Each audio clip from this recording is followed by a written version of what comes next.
All right.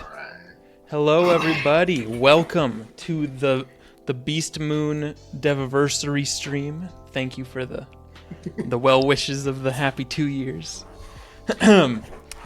So yeah, Hello, everybody. Artie is joining me. Yes, I am. Design director Artie, who has been working on Beastmoon, or I guess he, designed it initially. So Yeah. Yeah. Yeah, when did that come out? How long ago was that? That was the Summer Update 2019. Wow. Which is That's almost crazy. 4 years. No, almost 5 years. Wow. Dang. Yeah, we still got big plans for Beastmoon too. Yeah. You know? Yeah. That's really cool. All right. So, actually that's what I wanted to talk about first. Oh, hold on, let me. Yeah, that icon is hilarious. Yeah, yeah, I love the icon. I figured out how to do it. I was like, oh, that would be perfect, because there wasn't really enough room for a whole face. So I was like, that's so funny. All right, so yeah, I wanted to talk a little bit about the history of Beastmoon. Artie and I are gonna talk about Beastmoon a little bit. Then we're gonna go through the spreadsheet. And talk to you about how we do things, and then at the end we'll take some questions from chat. So if you have a question, save it, and then we'll be able to answer those at the end. So yeah, Beastmoon model, exciting. So Artie, if you remember, what started Beastmoon? Like why did you make it, and why did you make it the way that it is, I guess? Well, at the time I was acting principal designer, essentially. And what would happen is the VP, creative VP or Leah, who was the game director at the time also, would sometimes come to me with just either a feature request, or they were asking for, I don't know, something. They would ask my advice either to what do we want to do next, or they would challenge me for something to bring players back. And so that's what this was. This was basically what they were asking me to do. So sometimes, like, folks may not be familiar with the lingo, of metrics, but there's DAU, which is daily active users, DAU. Then there's MAU, monthly active users, and then there's YAO, yearly active users. So normally what you're monitoring is the ratio of daily actives versus monthly actives, and you're trying to get like a 3-to-1 is what you kind of want to target. You don't normally look at the monthly to yearly, but that's what the VP wanted me to do. He wanted me to move monthly versus yearly, which is really trying to recapture folks that have left the game. And so, first thing I was thinking about as well, how do you do that? Because essentially what they've done is they've said they're not interested in what your game has to offer in general. So it's not like I could enhance or build up some existing thing, because the people that have left are already kind of disinterested in those things. So that was kind of where it began. Then I started wondering about because also at the time I think Fastcast and stuff like that was being discussed on the team, right, about speeding up spell casting. So I wasn't really involved in conversations. I just remember them happening. So anyway, and then I was thinking, could we do something that was faster and that was team-based? Because, sure, one of the things that Wizard prides itself on, really, which is kind of ironic given that we're an MMO, but we're kind of a game that you can solo, play by yourself or play with your friends. So it's not often that we kind of ask the players to or make the players work together very often. So Sure. So then I was thinking, okay, well, could Wizard accommodate a goal-based, team-based PvP game mode, basically, like a League of Legends or Overwatch or something. So then what we did is, as a principal, we would assemble a strike team and then start to look at things. So I wanted to sort of an assessment of the market in terms of team-based PvP games and their features. And then we began to see which ones kind of mapped to what Wizard could do. So then I started looking at the core of the combat, and what it needed to be is more transparent and more easily and quickly calculated. Right. And so I wanted to simplify a lot of the things that, causes Wizard's combat to be a bit more complex and a bit more opaque to the player. So some of the things were, flat adjustments only. You'd be surprised how much in playing Beastmoon you're calculating in your head, and you're like, wait, what's 100 plus 50 and 150? But it's definitely much easier. So and because we do a lot of percentage and multiplicative stacking and all sorts of stuff. So right. The other thing is tricky is getting, because of how Wizard's combat works. It's not often that you create interesting interplayer combinations and synergies and things. Right. And so what I wanted to do is kind of really silo the schools based on their legacy identity, and then try to not let them stray out of it. So Ice does Ice's thing, and it right. can't do, Myth's thing. And so, and then, we had a lot of ideas that, of course, ended on the cutting room floor, but so we decided it would be domination, basically. So go capture these combat points, and and then built out these maps, and we just started to play around with them. And there were a lot of other, I don't know how much of the details you want to go into, but it was sure. I needed to make sure that I was targeting a certain number of rounds to resolution, and then I came up with the kind of this fast cast type of thing where we don't display the summon. And then I went through and timed all the cinematics to make sure that any cinematics we did use was under 5 seconds, so I could more accurately peg the timing. And then I thought the timer, the timer is important, especially for these other games, because you can then better accommodate. The game is accommodated into your life, not the other way around, which is how MMOs are often done. But I thought that it would be nice if there was something that would, you don't have to adjust your life to the game. The game kind of fits into your life. So that was why for me, the timing was important. But so that's kind of, anyway, that's how it kind of goes. Awesome. So then after that, 1 year later, you introduced Mayhem. Which was the PvE part of it.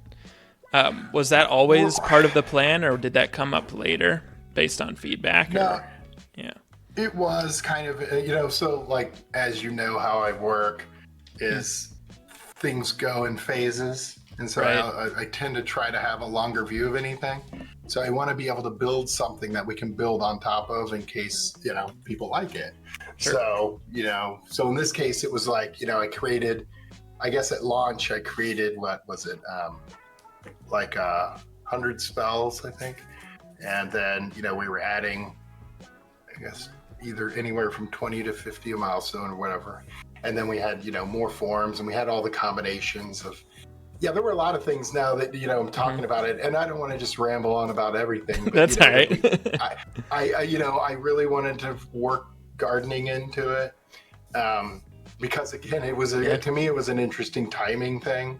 Like, the lower level seeds should last about the length of a match. So you would plant your seeds, go play a match, come back, harvest them, replant them, come back, so on and so forth. And then, I really wanted to experiment with the hasty harvest cards. And then, like, at first it was going to just be temporary progression within an event.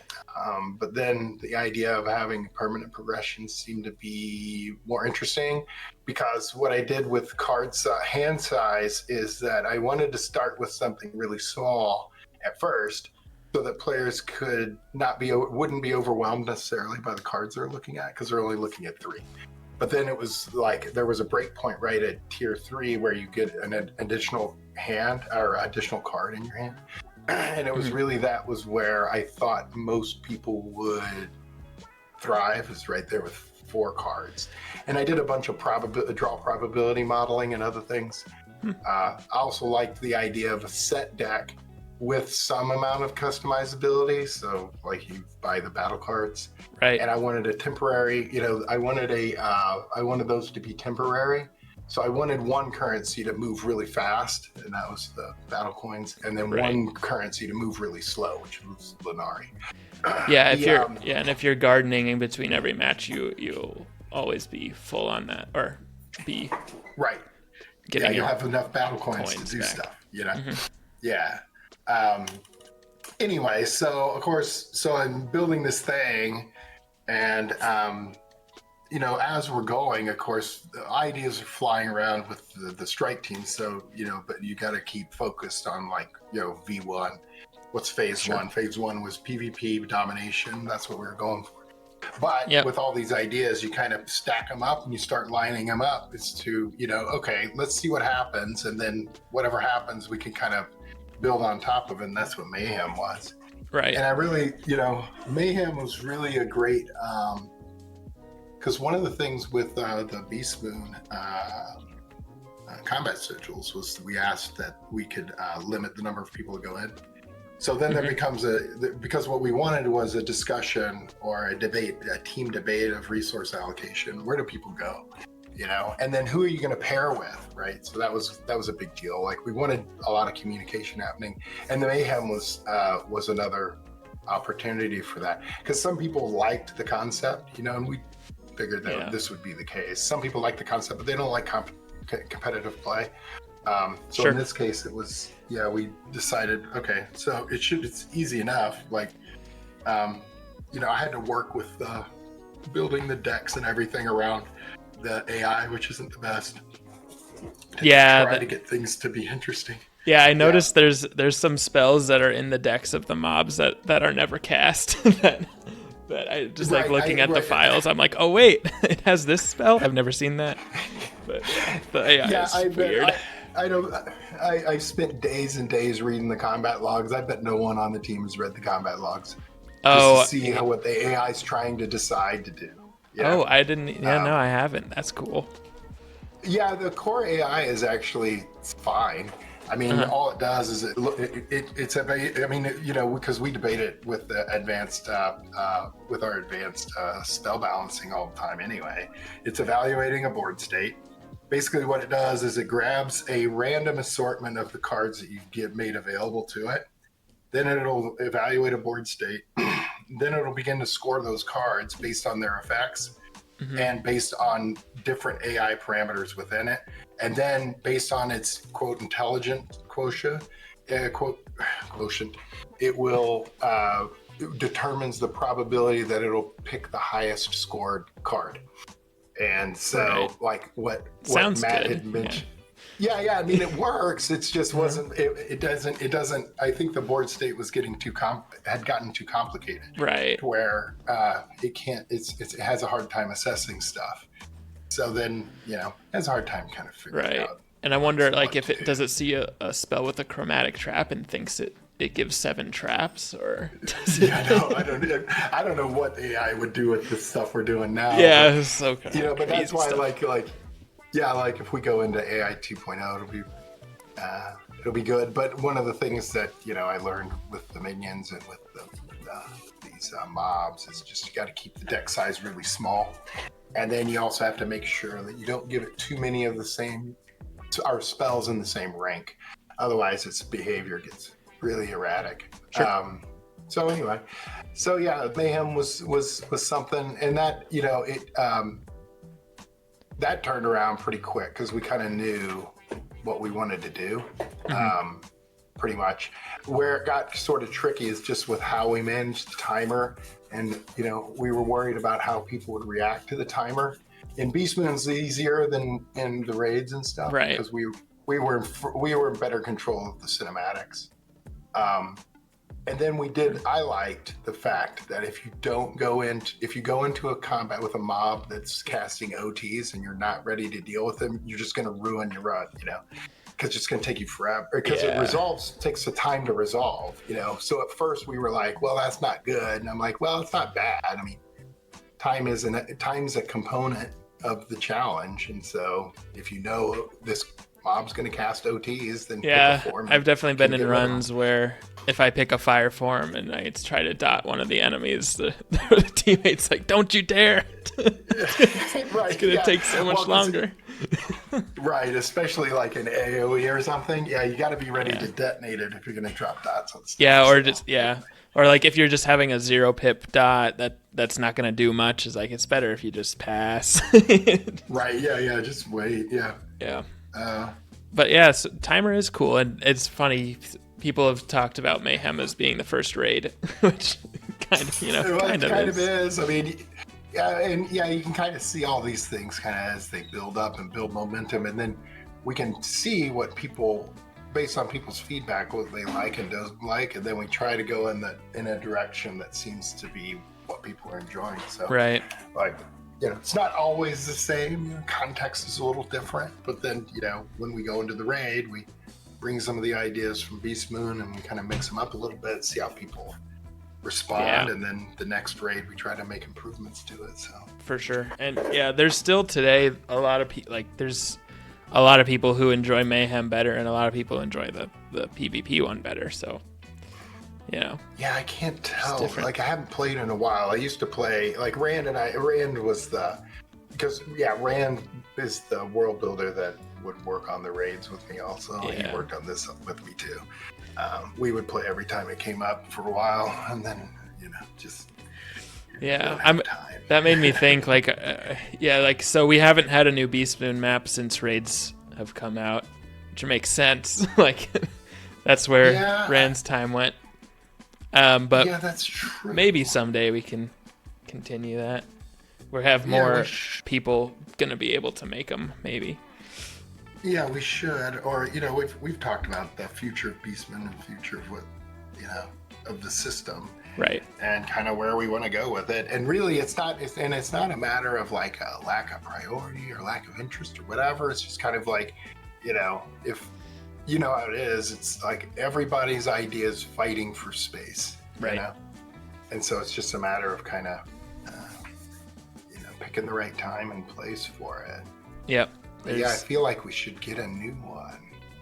I liked the one. Wait. When was the last map? It came out. It was the Novus one. It was my first update. It was there was a Lemuria themed one, in spring of 22. Okay. So it wasn't that long ago. A while. No. Yeah. It's been a while though. Right. Continuing on with the history of Beastmoon. And of course, forgive me for making this about me, but Spring Update 22 is when I started, starting with Beastmoon Forum number 37, which, there's a lot of Beastmoon forums now.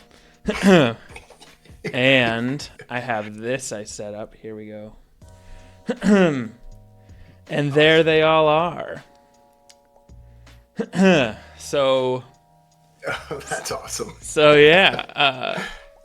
I guess, my question here is, after developing it for so long, what was it like handing it off? Do you miss it? I know, like, at the beginning, I obviously... coordinated with you a lot, But well, yeah, because like I used to watch the metrics of win rates with different forms and stuff, and then it was always fun to think of, because really, like when I dug into Beastmoon, man, I just cracked open the COBOL, which is our editing tool for the game in general, and just I made a list of, I mean, yes, audit Artie, so I went through and made a list of every spell effect, and then I came up with ideas about how to leverage every spell effect, and some of them works and some of them don't. So I really liked that. I liked the experimentation portion of it, and I also like what we also talk about in advance a lot is the spell sequencing. So it's like, you know. But in this case, it's really cool to think about like a form running with a different form. I mean, we had certain things that didn't work, you know. Like I really wanted the idea of like you had smaller forms that moved faster that would collect up hits and donate them to the bigger forms who moved slower and couldn't carry as many.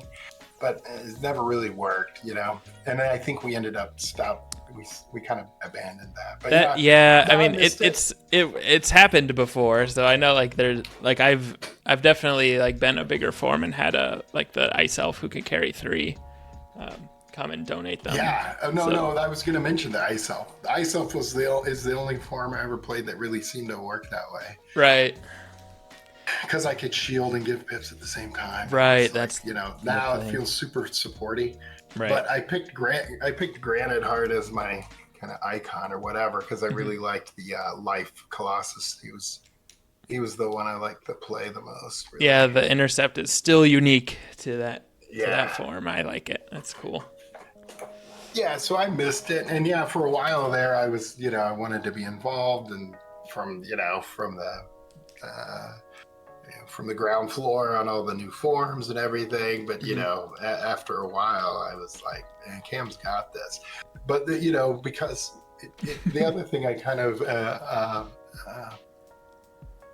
because I'm not involved with it, it doesn't occupy the same mind space that it used to. Right. Which, because we were talking last year about some things we could, where Beastmoon could go, Yep. And it's something that Rand and I talked about day one.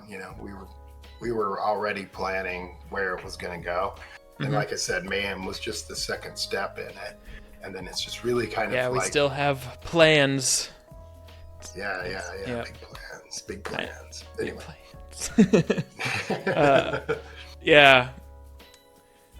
So, as you can see on the screen, there's a big question mark in the bottom corner there. So, I believe we should fill it. Let's see. So, so this is going to be, I guess, my, what are these rows? 7. So, my 21st form. Wow. Wow. Yeah, I know. It's wild. I don't know what's going to happen when we hit 70. Yeah, I know. There's what happens? It's. I mean, that's when. I was probably gonna say like, hey, when we hit 70, it would be a great time to add the other Beastmoon stuff that we were thinking of doing. Yeah, sure. But yeah, then I know people are like, oh, now you got to make astral forms. I'm like, well, it's like, isn't 70 enough? I don't know. The problem with that, the astrals don't really fit on the wheel. No, and and even the idea of adding like another statue of forms, like we could do that, but I feel like there's a lot more we can do with Beastmoon with these 70 forms. And it might even be, we could maybe, I don't know. Yeah, I don't know. Yeah, I mean, we got some time. So. Oh yeah. So without further ado, everybody has guessed it. At this point, since there's so few forms left, everybody's really good at guessing what's next. But and that would be, where's my mouse? There it is. The Ice Ninja Pig. So with the new ones. Okay, cool. Yeah. So with new forms, we like to do some new stuff, and this one has a never before seen mechanic, which is if I have an aura. What? Yeah. Crazy. It doesn't seem like it's something that like you think like, wait, that hasn't been in it before, because like it seems like it might, but yeah, no, that's new. And then in my journey to add all of the Sasquatches, we got the ice one, the ice forest lord. I love those cinematics; they're great. Awesome. So we'll go a little bit over more as to how we decide what spells each one gets with our fun synergies sheet that Artie made. And Oh, yeah.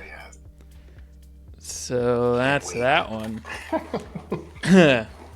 And of course there's Excel one more. craziness. There is one more form to be teased later on anyway. So there you go. All right. Making a Beastmoon form. So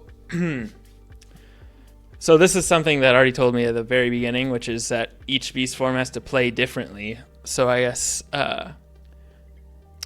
could you so question for Artie here, what does play differently mean, and how does it become more difficult as more forms are added, I guess?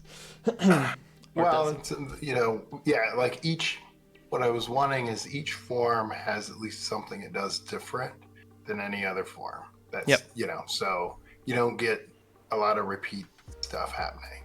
Right. And then, like, in terms of, so there's two different ways that it can be distinctive. It's sort of like in its role, like you have there. And so that's how it plays with others, and then how it plays itself.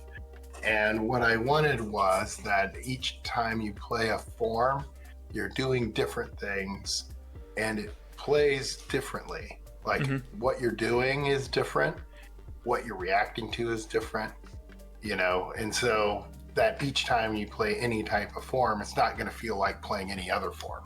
I think that's maybe why I like, I like the Colossuses. I don't know. There's a lot of different forms I tend to like. Yeah. Like I liked the Myth Draconian. I liked the Life Colossus. But I like the Life Colossus. Maybe he was my favorite just because he was so different. And then his role was so different, right? Like I'm just generating hots of myself. I know that I'm going to take a lot of damage. And so I'm just trying to keep myself alive.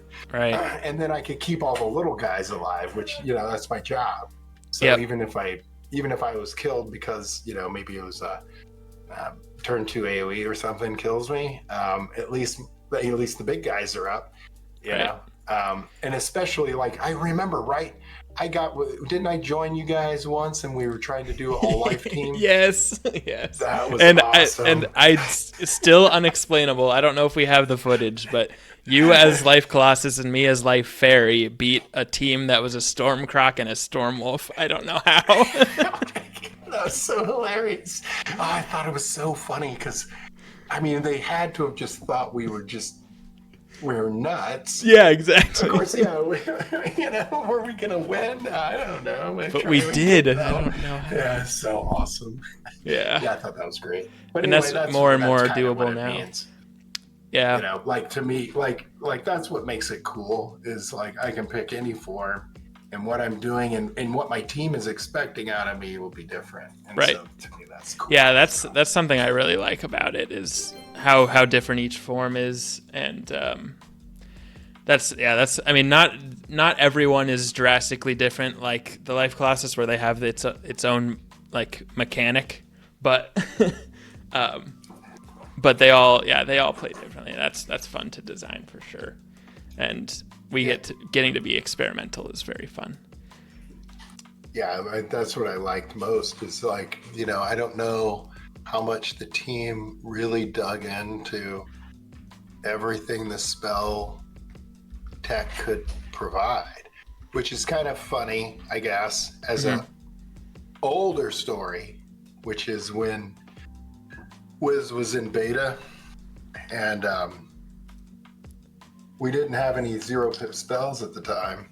And so as you were getting more higher rank spells, there was no way to ramp or whatever. And I remember the lead programmer getting irritated with us, Ray and me, because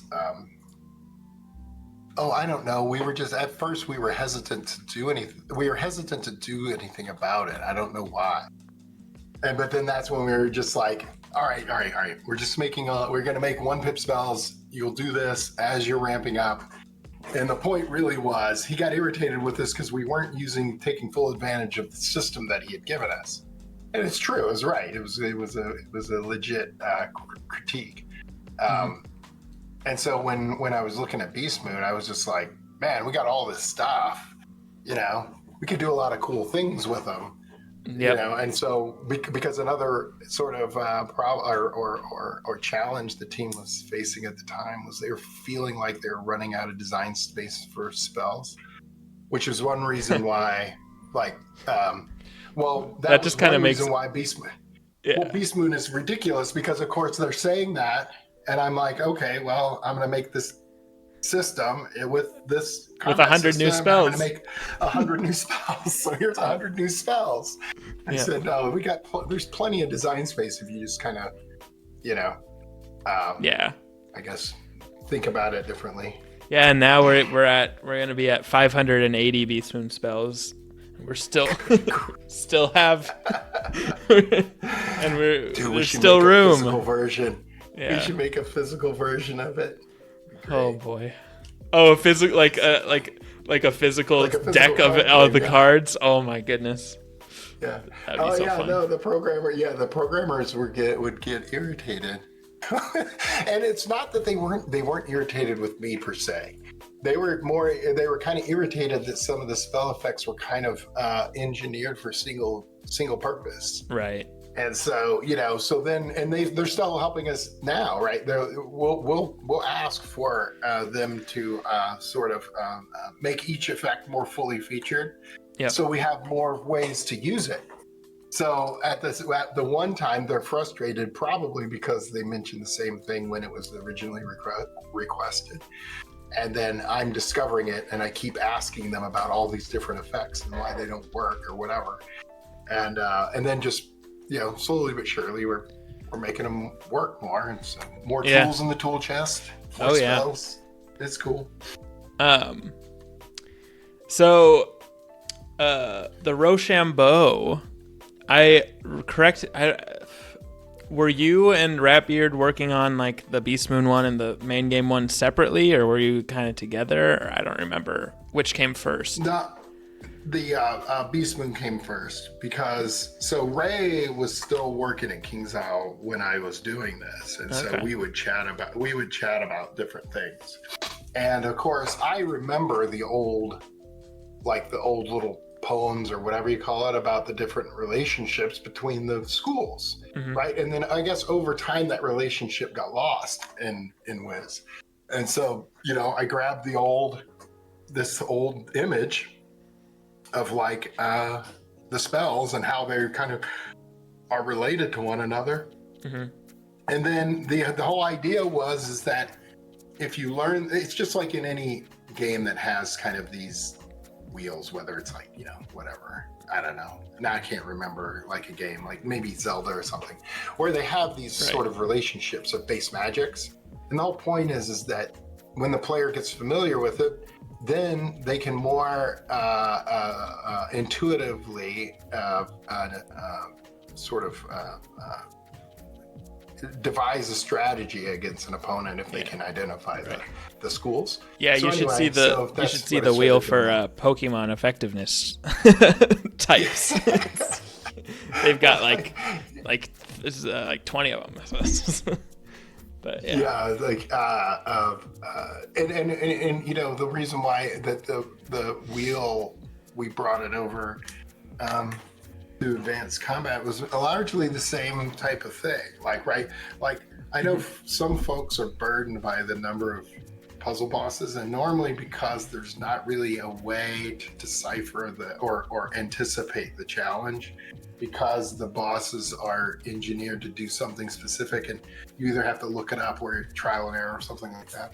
Whereas what we wanted to do is provide context for the player to be able to decipher or anticipate what the challenge is going to be like. So like with the mini map, like Wizard never had a mini map either before Beastmoon. And what we wanted is we wanted the mini map so you could read the school. And now you might change your beast form, or you might decide to go to one combat versus another based on your position on the wheel versus your opponent's position on the wheel. Yeah. And so this was just trying to give people information. Like, and we see it with the raid and other advanced combat where we can have mobs act in a unique fashion, but it's not a complete mystery about what they might do, because their schools should inform somewhat what they are going to be good at and bad at. So, Yeah, it's very neat. I like it. Yeah, it's cool. And then the last thing, if we're trying to try something new in the main game, we kind of try it in Beastmoon first, kind of, which is, I think, kind of fun. Or concurrently, not necessarily always. It's not always testing ground, but in the past, we're like, hey, we might want to be doing some more things with minions or with taunt and pacify. So we'll try putting that in Beastmoon and see how that goes. And so, yeah, I'm wondering, was Beastmoon being kind of a training ground part of how it was supposed to be, or did it just kind of happen? It kind of happened just because that's where I was experimenting with things. Right. And then people were surprised, I think, by the number. Like, I think there was some skepticism as to whether or not we could keep the pace of new spells. Right. But yeah, and so, yeah, and also it becomes, because the combat resolution is simpler, it becomes a bit easier for us to experiment with things.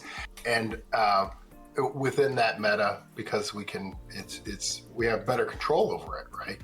Like we see that all the time in main game meta. It's very complicated, and there's layers upon layers of previous design decisions that we have to unravel. Whereas in this case, I could build it from the ground up. I knew exactly how everything worked, and so then when I'm experimenting with things, I know I can better anticipate the interactions.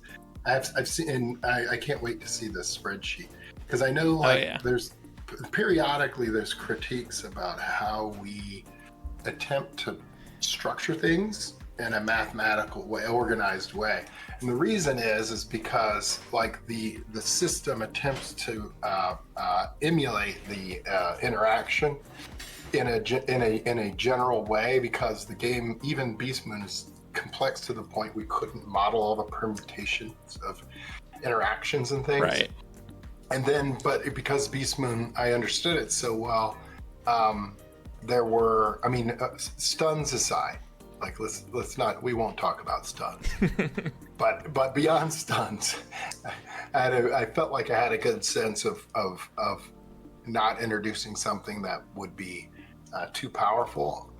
And, I don't want to ramble too much, but one thing I did want to say is that, for me, it was important. I wanted people to play Beastmoon because it was fun.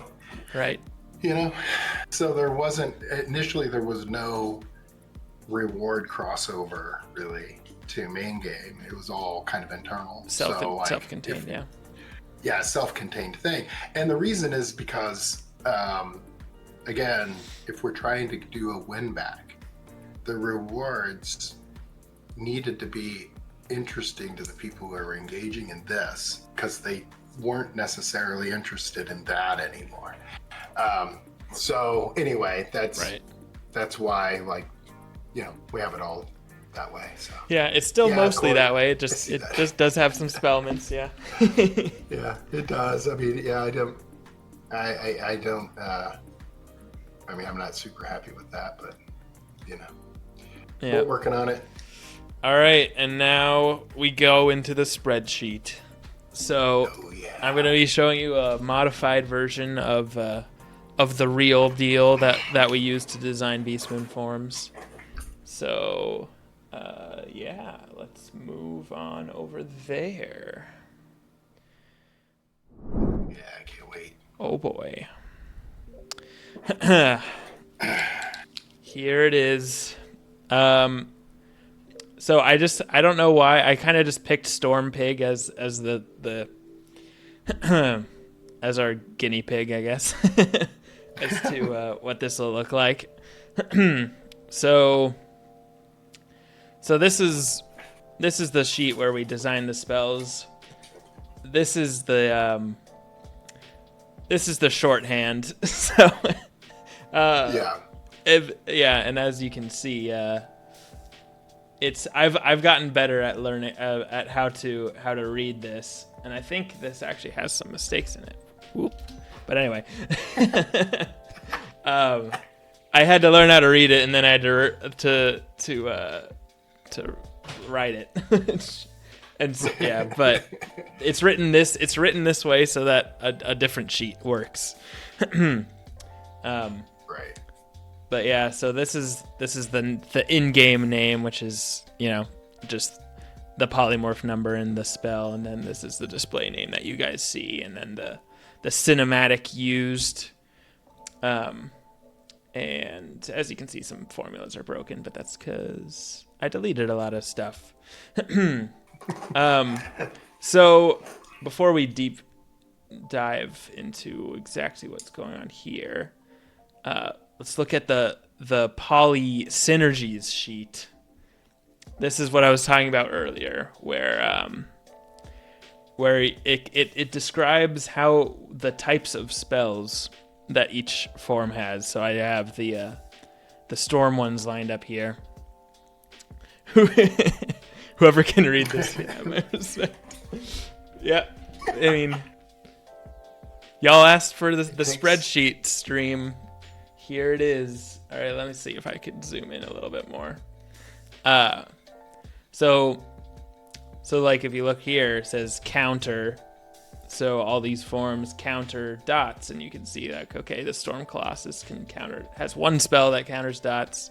Storm Wolf has 3 spells that counter dots, and that's kind of the base of it.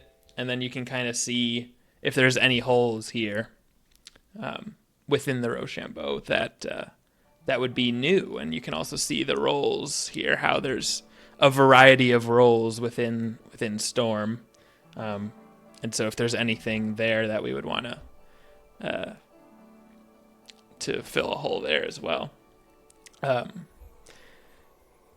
right. while keeping with school identity to an extent, like Storm is the damage school, but it also is a buffing school, so it can do that, all sorts of fun things. What else? And it breaks down even further if you want, like, so caster dot, remove dot, and all this fun stuff. Yeah, so I had to come up with a shorthand so I could parse the library, and then I needed a way to be able to visually read it easily. And so Court mentions, we have one for the main game too, and it is more complicated. Yep. But, well, that'll be maybe next year. Yeah, it is a similar thing where we need to see counter parity and stuff like that, and then it gets really big and bulky, and that's why you gotta group things and collapse things in order to be able to see stuff. Yep. But it is useful to be able to see the library at a glance. Like, with Beastmoon, you get this tapestry of colored squares, and once you get familiar with it, you can really read the library at that point. The synergies are easily noticeable, and then you can kind of see where something is too heavy versus some other thing being too light. Mm-hmm. And then it can inform the direction. Like I would always come here, I like picking the role would end up being something I would do on a different sheet. And then I would come here to start looking at maybe what the personality of the new form would be based on what the library sheet looks like. Yep. Right. And And right, as you can see here, this is the color of the schools that it synergizes with. So for Storm, that would be life and death. And death used to be negative wards, but now it's negative charms more. So that's why that's there. Right. But yeah, so like when I made when I was working on the so these three were relatively new, but we're like, oh, they don't have a lot of negative charm synergy with the ninja pig. So I was like, okay, so let's add some negative charm synergy and see how that works out. Like we didn't previously really have a debuffing storm form, so yeah, anyway. Fun stuff. And then down here you have all the types of hanging effects: positive aura, negative aura, negative ward, charms, hots, afterlives, dots, summons. Where else does it go? Primary effects. I was trying to do one sheet that was condition and result, but it was too messy. Yeah, I've been trying to kind of experimenting with making something similar to that, but it's very complicated. It's hard to visualize. There's a lot going on. It would probably have to be a second set of shorthand, right. Which is what you were trying to do. Basically, which is what I was trying to do. To secondary, it just gets super messy. Yeah, and that's what I actually used for making the new ones, which I found there were actually a lot more gaps in terms of specific conversions than I thought there were. So. Yeah, you can't see them. I mean, when you've got like 500, when you have 500 spells, you can't really. It's hard to keep track. Right. Without something like this, Yep. And then target caster health. Target health is an experiment that we did that I think we at least what was it? Yeah. Target greater than 50% health is something I don't think we'll do again. Did that on the Death Wolf. I don't think that works. Those seemed okay, but then they just ended up being like, it was the problem that became clear because also we were doing things like enemy or friendly condition where we weren't eliminating the effect that was providing the condition. And so because this becomes a fixed condition, right? All of a sudden now I leverage, I can leverage the condition forever. And so what was it? What was the name of the spell in the main game we were trying this with? Did we try a health? Scales of Scales of Destiny or whatever. Yeah, we were trying. We started with that, and it just did not work, man. It just did not work.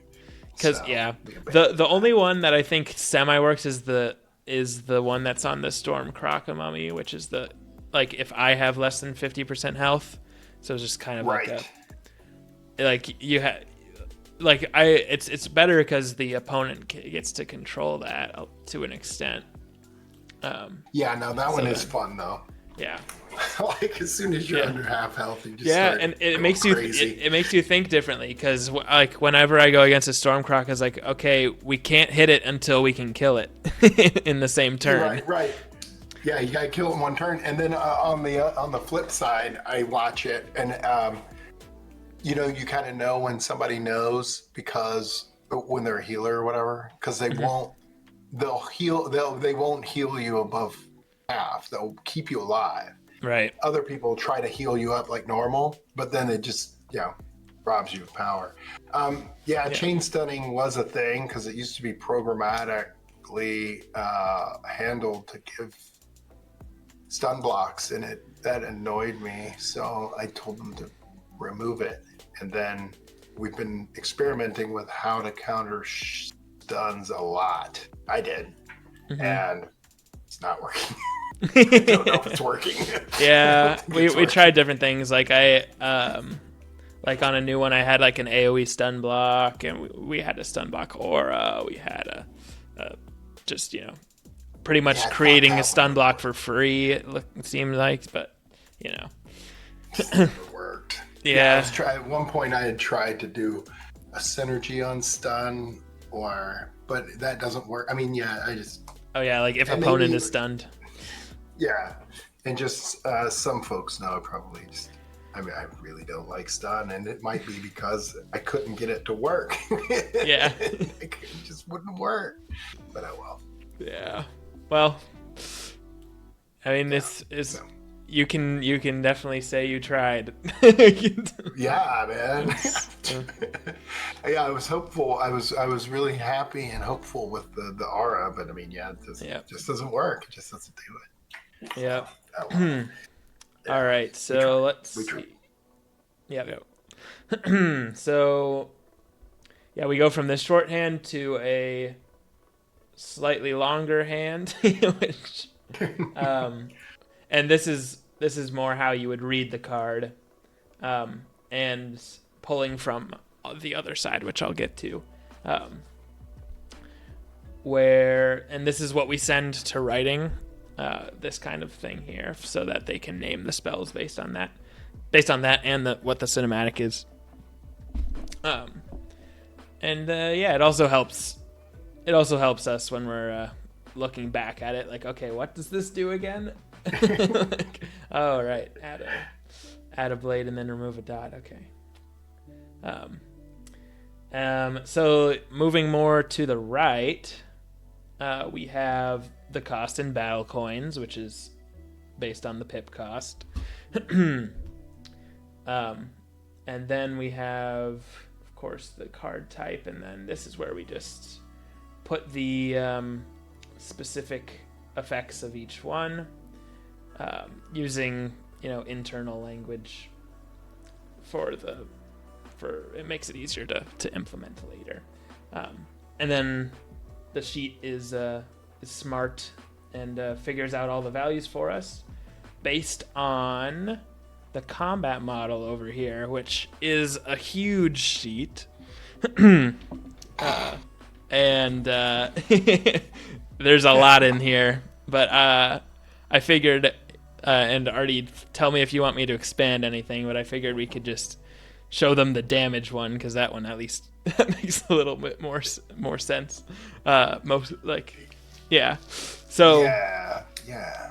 So basically you have a damage per pip, so we call like Storm Elf as a damage 2 form because they have 125 damage per pip. We've never made a damage 1 form, and that's for good reason. Which is 150 damage per pip. And then it goes all the way down to 5, which is your Ice Colossus and Life Colossus, kind of 50 damage per pip. So it kind of just grabs how many pips, what damage are you? Are you damage 1, damage 2? And that's kind of how we were. I was trying to calculate the like time for a round, like you see at the top. I was trying to calculate. Sorry, I don't mean to jump ahead. That's all right. Yeah. Man, it's like visiting an old neighborhood, just kind of perusing around. I was trying to target a certain combat resolution time, and so I needed to know time per round, things like that. And then it's pips to death, and then I can look. I started messing around with all the different types of sizes and tiers to keep an interesting combination of things. Mm-hmm. But then like damage 1 ended up just not working, and then also it's like 3 pip. 3 pip was always a real tricky slot because it's almost too powerful for a single hit, but then it's also comes too soon for an AoE. Right. So anyway, it's interesting. Yeah, it is interesting. Yeah, so this is what he was talking about with the pips to death kind of model. This is some of it. And then the mob health was, and this is, I guess this is for Mayhem, the mob boss elite normal. So it's 20 pips to death for the boss, and it's all modeled out. Very nice. Right. Yeah. But and then it gets a little more. So this is the damage one. If what's another one we could do? Could look at, I guess. Let's just look at a blade. So if you're, again, no one's damage 1, but so damage 2 single. So if it's 0 pips, that's 75. 1 is 125, and so forth. Kind of. You could look at overtimes. Overtimes, yeah, that one works. It gets complicated. Yeah, and because and there's a different one per school. But yeah. Yeah, so so fire dots. Yeah, it shows the duration and the thing here, making sure that they stay within. Once divided, they're staying within 25. Each tick is a multiple of 25. Yeah. So yeah. Yeah, I was trying to experiment with the average duration based on school. Just is it more powerful for fires to go off faster? Right. Things, and then balance is the slowest. Yeah. Oh yeah.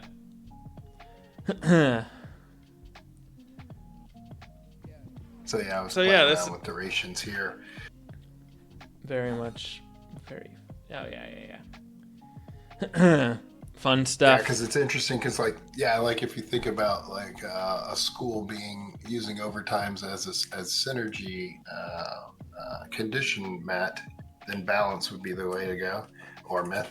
But if you're going for one that's really going for damage, killing and stuff, it's fire. Or that was the sort of the idea. Yeah. Oh, there's a good question in chat as to why are some forms a different damage number than their size would suggest. Like, for example, I guess the easiest one to explain would be the Myth Draconian, who technically should be a damage 3, but and it started that way, but we turned it into a damage 4. Well, it depends on the role of the form, because one of the roles was as a pip support class. And the problem is that for a player to want to give their pip to somebody else, they have to believe that somebody else is going to do more with that pip than they would. Right. So that means as a support class character, your damage needs to be lower than what you expect to be playing with. Otherwise, you would just keep your own pips. So then all of a sudden, that dimension of your character just falls apart. So that's kind of why. Yeah. For the Myth Draconian, at least. I liked playing the Myth Draconian, too. Yeah, and for Balance Rat, do you remember that one? Balance Rat. Wait, now I'm going to pull up the real sheet. Yeah, go for it. Yeah, Balance Rat it was one of the last forms. Before I came, and it has lower damage per pip. I don't actually know the answer to this. It might be a pip form. But yeah. Yeah, here we go. Hold on. It's gonna take a while, so. Okay. All right. I'll move on to. I'll look. pending the answers. I'll move on to Dex. Now this one's continuing the sheets of funness. Lots of colors. So this is how we decide, or this is where, not how, but yeah, or kind of how. This is where we decide how many copies of each. Here, let me see. Let me. Yeah. It is a pip form, so Gotcha. That would be why. Okay, that would be why. And it does a lot of goofy things. I mean, I think it's fun, but yeah.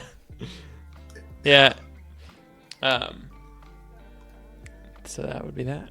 Okay, so this grid right here is how many copies you get at each tier here or level, and this is how many battle cards you can purchase. And the rule of thumb here is the copies in your deck plus the copies in battle cards can never exceed 4. in some cases it's under 4, and if it's like a really powerful card or some other reason. But you should show them the draw probability stuff at the bottom of the combat model. Isn't that where it is? Oh, is it? Let's see. Yeah, I think so. Is it? There's down in here somewhere. Polydeck. Polydeck speed. Is this where draw probability is? Oh yeah, deck speed. That was good. Ooh. Oh, wait, no. It's under leveling. Leveling. There it is. Deck speed. Okay.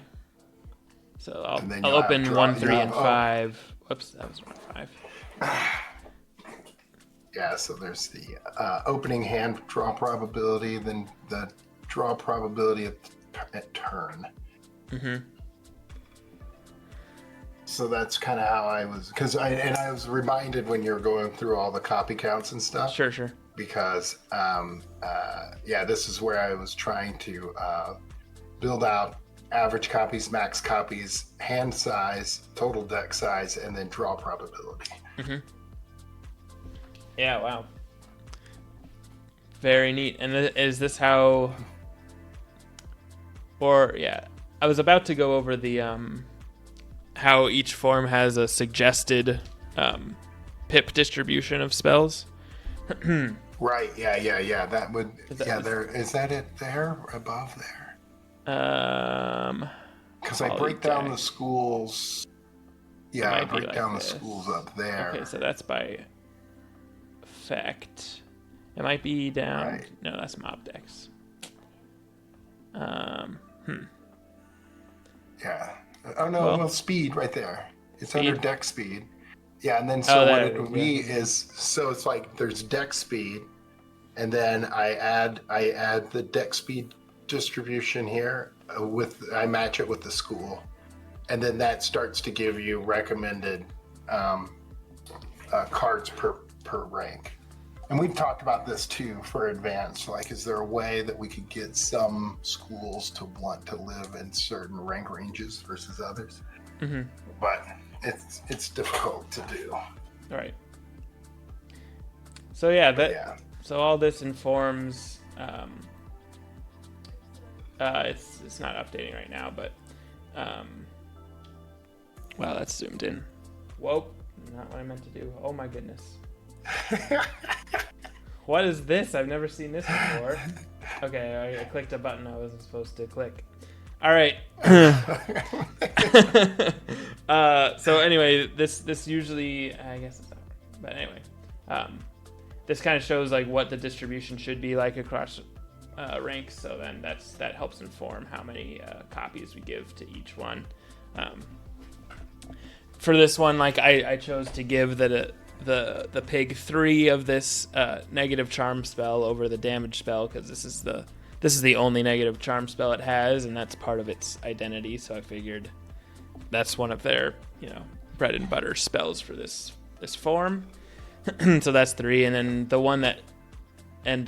the total of all of them is 20. So you could just give 2 copies of each one, but sometimes there's a little variation. I've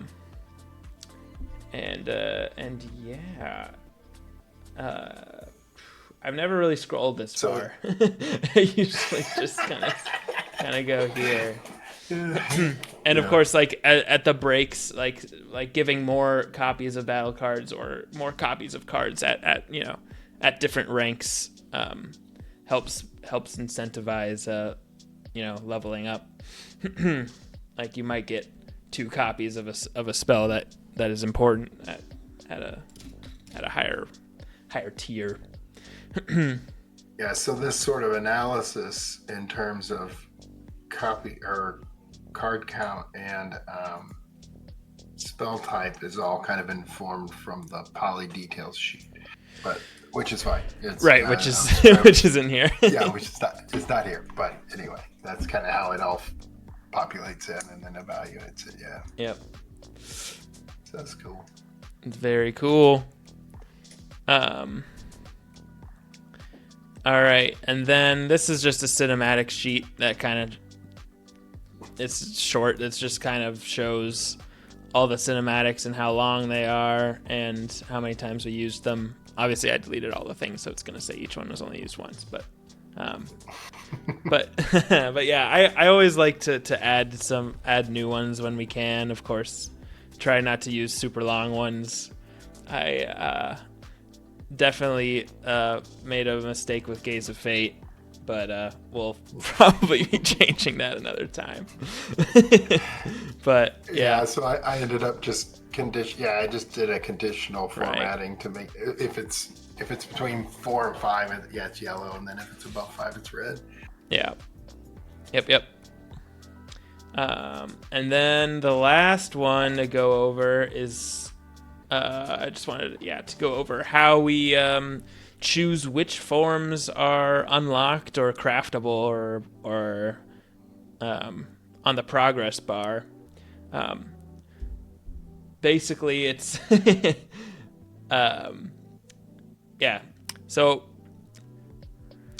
So basically, we have this huge list of all the forms we have from 1 to 70. Obviously, these ones aren't out yet. But we choose which ones are unlocked, which ones are crafted based on these kind of columns here, which shows you when was the most recent event that this was crafted. So this is the events from this past milestone. So I guess this is this month. So this was event number 43, I guess. And so this one will show how recently was this form crafted. So this is how we choose this one hasn't been craftable in the longest time, so we would make that one. And same with unlocked, so which one was unlocked most recently. So that's one factor. Another factor is there, which isn't really working right now, but basically it shows what's the distribution of schools of the unlocked forms, what's the distribution of roles, and then I added this part here, which shows the distribution of specific idols, and I make it now so it's one of each. Cool. Yeah, so it's the formula is long. But yeah, so it's one of each, so that there's always the maximum amount of choices for you.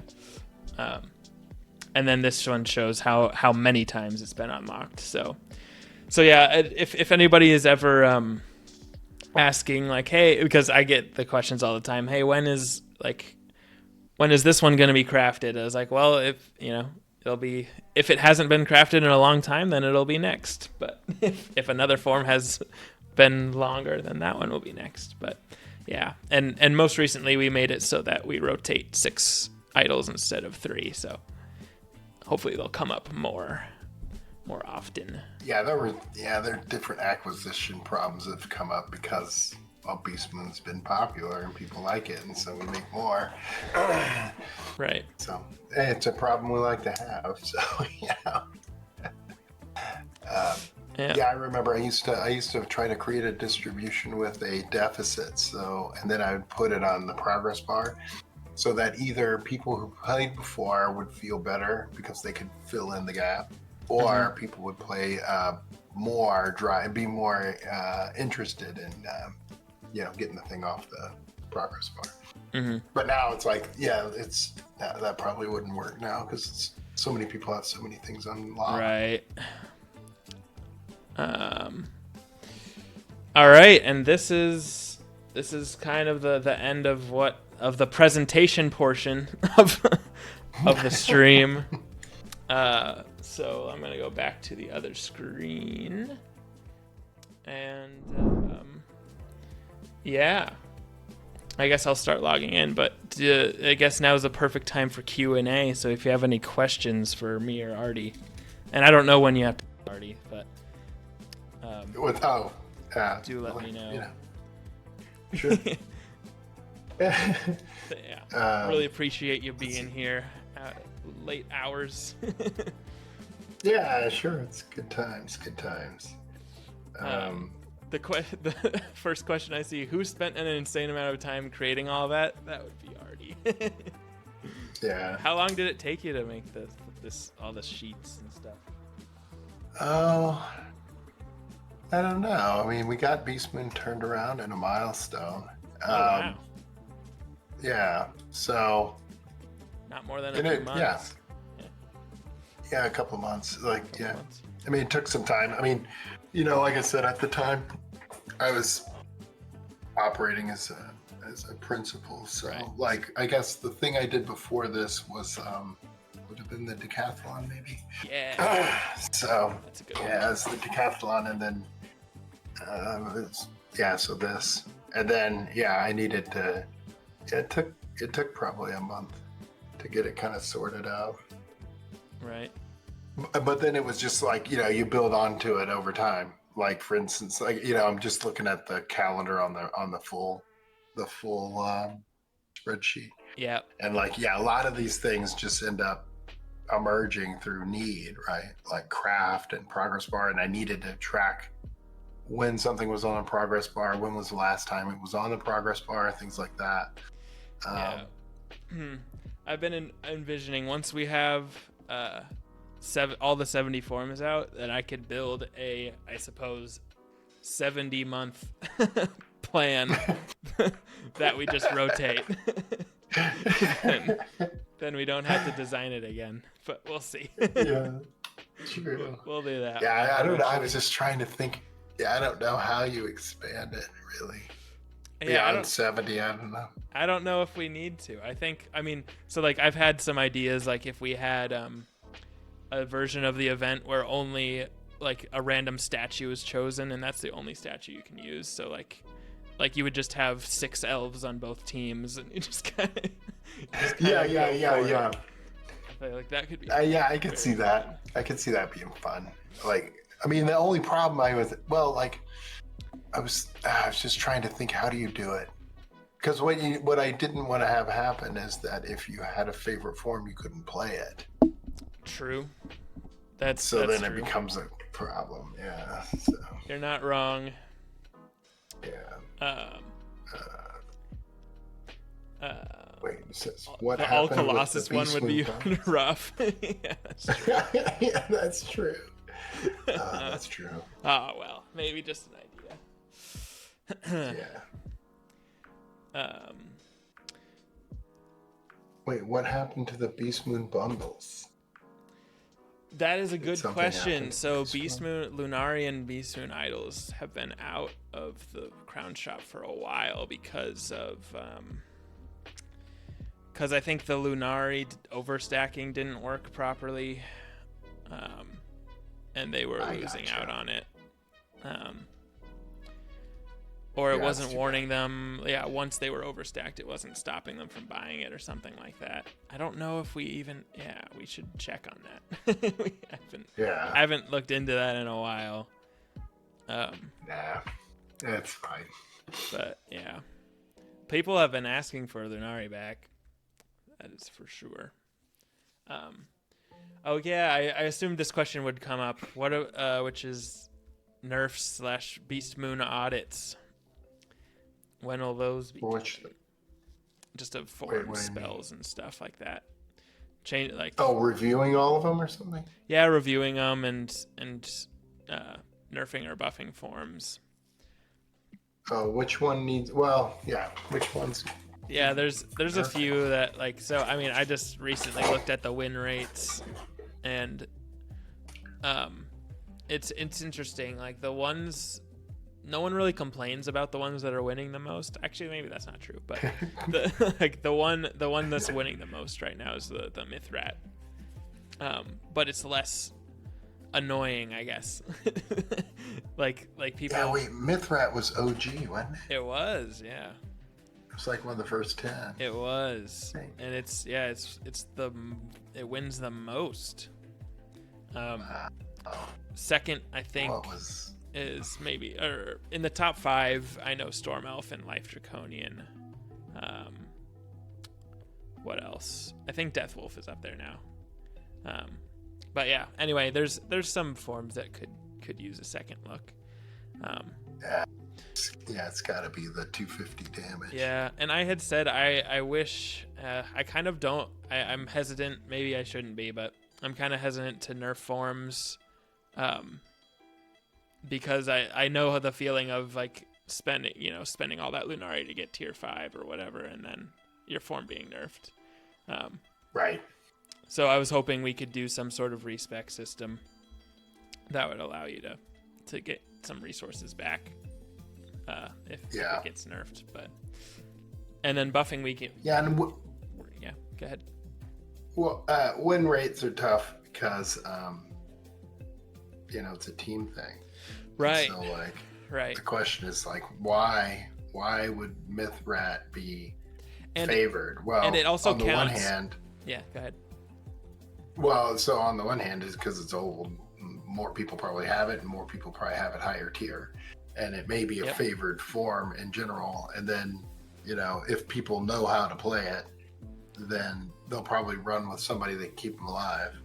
Yep. And then they're gonna nuke like crazy. So yeah, and also with how it is set up, it treats if you're a Mythrat and you join a fight and then you die first round and flee, but then your team wins that fight, then you still won that fight. And I figured that's the way to do it, because the Mythrat did contribute to the win there. I remember we had a bunch of rules about who gets points and who doesn't based on, because what we didn't want is for someone to sit in a match that had been defeated only because they were afraid of losing points because they left. We wanted people to go ahead and leave, go leave, go get a new form or whatever. But we didn't want them to not leave because they were afraid they were going to be penalized because of it. Right. That reminds me, I think that carried over to, because we use the Beastmoon sigil in advanced content now. I think that functionality carried over. So if you got defeated in the fight at the Malice, for instance, then you don't get loot if you're dead for more than 3 turns, I think. Oh wow, okay. So yeah, I was like, oops. Oh wait. Yeah, that's correct. Okay, that's what I was thinking. Yeah, I should see these things come up, and I was like, oh yeah, that's important to note. But I try to keep a list. There's so many things. That's tough. Yeah. It is tough. Oh yeah, also in advanced content, you get event points when Beastmoon is running. That's hilarious. It thinks you captured the sigil. Oh man, we should keep that. People are gonna run the dungeon during Beastmoon events to get Beastmoon rewards and get the spell elements. They don't want to play Beastmoon, go play the dungeon. Yeah, exactly. That'd be awesome. Go do challenge mode. Exactly. Yeah. Let's see. All right. Somebody mentioned shorter spell animations in advanced or whatever. It's really complicated, man. Well, it's really it gets really messy really quick. Yeah. In terms of allowing it to happen. I mean, I guess maybe it would be easier. I mean, if we did, I don't know. It just gets weird when you have a mixed group of people. That's the first thing. It gets weird when you're in a mixed group of people, because we don't want to create a toxic situation where one of the 4 people in your group don't want enjoy the cinematics, and everybody else wants it to be fast and blah blah blah. So that's one thing. The other thing is, and that was one of the things that I tried to stay true to with Beastmoon at least, is that part of Wizard's appeal is the cinematic card combat. So that was kind of the central thing. And we kind of kept that in Beastmoon, tried to keep it as much as we could. But anyway, it just gets weird to try to figure out all the different cases where, you want to have it go faster or not. The other thing is that, to me at least, find one of the things I really liked about Wizard is being able to see the cinematics of combats I'm not in. And so, you know, so these things would have to still look cool, right? Right. Couldn't just go fast. Yep. So true. One nice thing is as we add more spells in the main game, then Beastmoon gets more that it can use. Assuming they're that's true. Yeah, assuming that's true. they're That's true. not super long, but yeah. Why does Beastmoon not have cinematic spells? What do you mean, not have cinematic spells? If both environments. You mean the summon? Is he talking about the summon? You're talking about the summon? Oh, well, yeah, like longer form spell animations. Yeah, the spell. Yeah, the summon. You know, you're talking about the summon. Yeah, I mean it's the timing aspect of it. Like, you know, we wanted it to be faster, and so then I just, like I said, like Cam showed it, I just tabulated all the cinematics and then, you know, kind of weeded out the ones that were over 5 seconds, so that things would stay predictably fast, because, you know, I was trying to time each round and time each match and stuff, to keep everything consistent. Right. But EXP, can we use thread for Beastmoon housing items? Why does everything cost Moonstone? So it sounds like you're asking to use a cosmetic reagent for the other stuff. I get why, because I'm guessing you have a lot of thread and feel like you don't have anything to use it for. yeah, that is something that we want to address at some point. But there is also, I'd have to look at the economy model. Maybe housing items is something we could do for it. I don't know, but that's true. Because that's like part of it was like trying to, because you know, Wizards economy is kind of a mess, gold economy and stuff. Right. So like, and I don't like doing it, but this is what we do. We make little pocket economies in Beastmoon. Yep. And then, you know, you have to be careful about what you're asking the player to draw down on that, spend that currency for, because what you want to kind of look at is sort of short, medium, long-term goals for syncing things at different points, but you don't want it to be a case where they're hoarding something for a long-term goal and then they get no rewards in the interim. And so in some cases, like with the cosmetics, we end up breaking out into a different reagent, so that the reagent, there's not a temptation to erode your own, you know, spend that reagent on something in a short term. So you have this other reagent that kind of is looking at short, medium, long-term rewards. And then you have another reagent that is reserved only for the long term.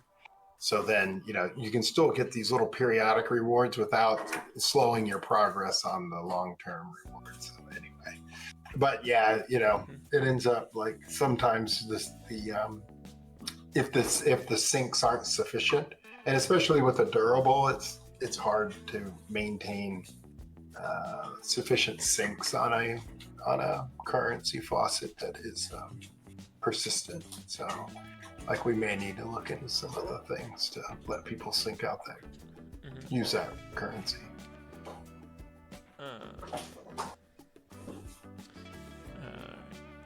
Congrats on Devaversary. Thanks, Ferric. Welcome. Thank you very much. Okay. So yeah, I mean, Major does bring up a point. I mean, yeah, I don't know. I go back and forth on that because, again, we talked about it earlier with Mayhem. It's kind of like, you know, there was the original kind of critique, or people were concerned about the overtime resolution time and how that impacts the timer. But then it just ended up being something that I thought was a factor that needed to be considered. And yeah, you know, do we need to standardize cinematic lengths and things like that? Yeah. Yes. Yes. I mean, yes. I think I watched one video that really liked the what was it, the Novus final boss, or no? Which one was the one that you did with the Rochambeau thing and the that was weird kind of creature both. and Oh, yeah, that one's Novus final boss. I was gonna say both final bosses that I did with Novus and Wallaroo were Rochambeau. Okay, yeah. So this one, I saw somebody enjoyed the fight, but it was just like it took too long. And Yes, so it was like and all these spell resolutions. Yeah, that's the biggest complaint with that one, or at least yeah, I get it because there's 4 enemies. That's not typical, I guess, but. Yeah, not a lot of fights have 4 enemies, like 4 bosses. So right. So all of them casting spells, and all of you casting spells. That 8 of you doing it. It's just yeah. I know. I do remember Ferrick's critique where he's just like, I just click a card and then go make a sandwich. Wow. Hey, you know, when you're hungry, that's convenient. Yeah, it's true. That's true. You can click a card and then go to the bathroom real quick. I've definitely done that. Be like, it's still playing? Okay. Yeah, it's funny. You pick a longer cinematic when you gotta go take care of business. I mean, I will say that with the Art 2 Spellment stuff we're doing, I think some of the resolution times have gotten probably higher priority on the combat polish stack rank. Because we do, in some cases, I mean, like the cinematic is one thing, right? That's a whole different kind of thing. But when we're talking about resolving effect removal or dots resolving, there's really, if we can make it faster, we should just make it faster. Yeah. That's true. Have you ever seen one of the old 1 in a million the like doing 1 million damage and like in back in 2009 or whatever? Because took forever. Oh my goodness, they had to have like 50 different like blades and traps, and they had to convert it back and forth, and wow, it took so long. It was like 30 minutes to just resolve the one spell. That's great though. Hilarious. Now it only you need like 8 buffs to get 1 million damage. But yeah. Who's this? EXP613 talking about the dots. Yeah, that's gonna be really important. We may need to elevate the dot one. The making dots resolve. Yeah, because like we're. I don't want to go into Art 2 stuff, but we can talk about it later. Yeah. I mean, I guess if there's no more Beastmoon questions, we can move on, I guess. Like, I mean, let's see. Yeah, does anybody else have any questions? Any questions about Beastmoon? Or like ideas. Or like, ideas about where you might want to see it go, what you want to have it do. Because we had a lot of... That's a good question. What's the reasoning behind Beastmoon chests in Hunt giving cards? Like Beastmoon Blessing in particular can be a swing in a combat if someone gets it. Well, it was for newer people, I guess. People not coming in with a bunch of battle cards or battle coins and things like that. So we wanted the chests just to encourage people to run around and kind of interact with different things, give them something to do outside of combat. And so, we threw some of the some of those cards in there just to start helping people fill out their deck and stuff. Makes sense. Yeah, Beastmoon Blessing does definitely help. I know that. Yeah. Like when you're dead and you don't have a life on your team, you're like, anyone got a blessing? Like, no. Okay. Then you can flee. When are you adding critical to Beastmoon? Never. Yeah, someone asked earlier, is there any mechanic that you're not going to be adding to Beastmoon? I said Shadow Pips. Shadow pips ain't going in. Crit, none of that. Pip conserve, nope. Power pips, nope. Confusion. Yeah, no, none of that. None of that's going in. Yeah. OMG, the devs just said never. Oh no. Yeah, I know. I almost caught myself. Should never say never, but never you know mind. what? You can't say never. You're not. I mean, you're not wrong. Shadow Pig is the next form. Yeah. I wouldn't do Archmaster either. I wouldn't do any of those things. No. Yeah, I think it works. I like. I mean, with them, it's different than the main game in some ways where. And I like this element of Beastmoon where your synergies come from other forms rather than your own deck. So it's nice that like if you're a storm form and you're like I have all these cards that are better with, and if I have hots but I can't make any hots, so you gotta pair with a friend. Gotta go find a. Yep. Yeah, gotta go find a partner. Oh yes. You can get power pips. Oh yeah, you can get power pips in Beastmoon. That's only if you donate yourself pips over 7, right? I think that's how that happens. Oh, okay. Because then it, and it's. Mm-hmm. And Beastmoon benefits from ways that the main game didn't, right? Like main game has like a much deeper progression thing, and then in Beastmoon we try to protect the tempo better. But that's why like power pips exist and things like that. It's because tempo starts to suffer. Right. Spark's still the community guy. Yes. And I think since you've been gone, Wizard has an official Discord now. So that's cool. I actually chatted in the public PvP one. Oh my goodness. Against my better judgment. It wasn't as bad as I feared, but it was fine. Oh yeah, any thoughts on that heap map idea that got changed when we had PvE enemies in PvP map for pips? I remember when we did that. Yeah. During Test Realm, we had mobs in the middle of the PvP match. I forget why that didn't work. Well, so there are a lot of different things that we wanted to kind of mess around with that didn't work like we wanted it to. So the problem, I don't remember this specifically, but I do remember us discussing it, and the issue is that the mob would go to one side and you would go to the other. So where would the enemy team go? And it was just too I focused. had said, I had said they go to the other side. So, they go with the side on the mob. That would be part of the thing.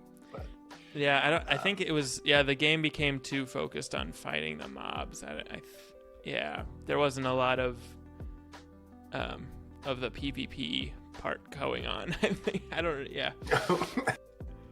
That might have been part of it. But there was some other things we were wanting to do. I have a question about pips because someone just mentioned pips are too precious. Was it the intention that everybody should always join a battle with full pips, or was it just like a bonus? No, it was supposed to be a bonus. And like I said, originally it was supposed to be the littler dudes would go get the pips and feed them into the big dudes. And that didn't really work out. Right. And then it is an advantage to go get the pips, but there is a time element to it.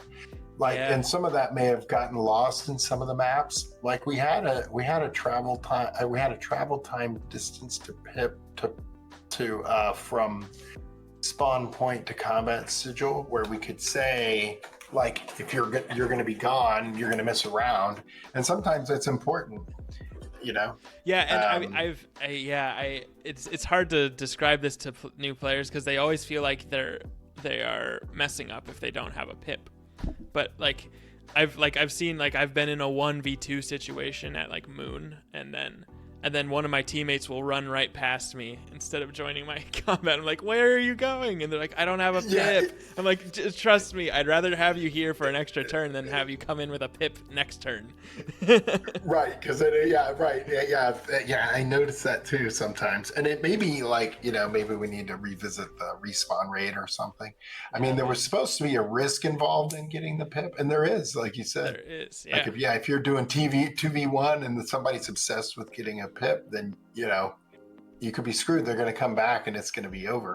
Right, exactly. And then by the time they get there, you're dead. Now it's 2v1 again. Yeah, exactly. And it doesn't matter. So yeah. And then they're like, "Why did you join?" And I was like, "I thought you were coming. I saw you right there." Yeah. Oh well. It's funny. Yeah. I am a thrower. It's known.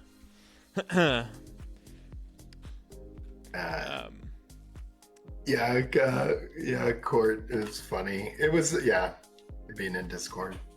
Mm-hmm. Oh, right. Fred was messing around. Fred the Tank was messing around with AI, kind of getting it to not really.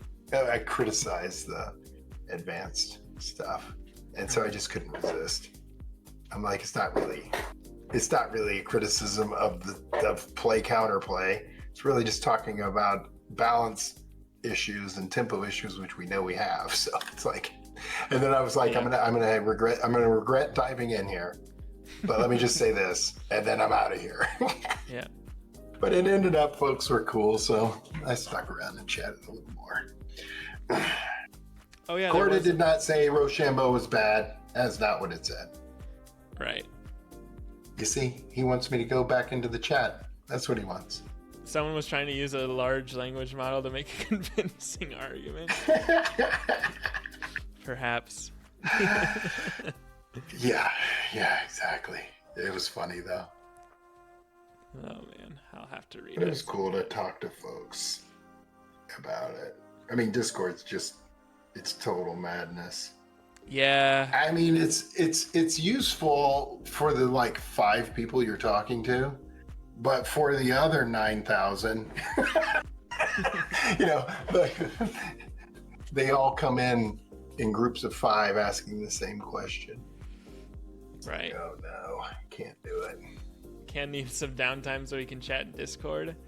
I mean, during work, I'm either working or chatting in Teams. I don't have time to chat in Discord. Well, yeah, I didn't either. What are you talking about? This was after hours. Yeah, there you go. Yeah, after hours. I think it does. Yeah, I can sometimes. I choose to stream instead.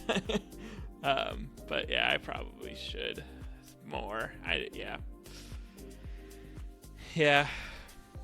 Yeah, it was it was after 6 or something. Oh, gotcha. Yeah, so whatever. Yeah. I chat in there sometimes. Yeah, it's nice. Okay, I think I'm planning to put this on YouTube, so I'm gonna end the YouTube part of this off. All right, thanks for joining the Beastmoon chat. And thank you, Artie, so much for joining. Sure. Yeah, it was fun. It's good times. Yeah. All right. See y'all later. All right. And that is that. There